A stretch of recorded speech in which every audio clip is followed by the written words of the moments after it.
Pakai pujari jadi. Video apa pak? Video tahu nih bra? Foto lemah video tahu nih bra?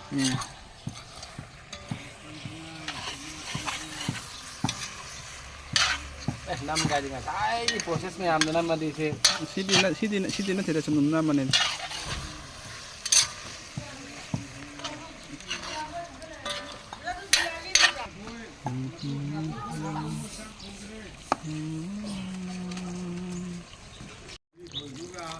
Fajar.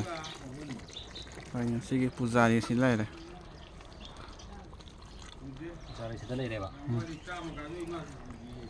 Salah ada. Fajar.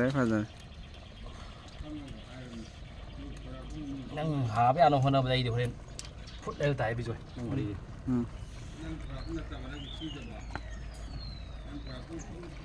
Plek เราในที่นี้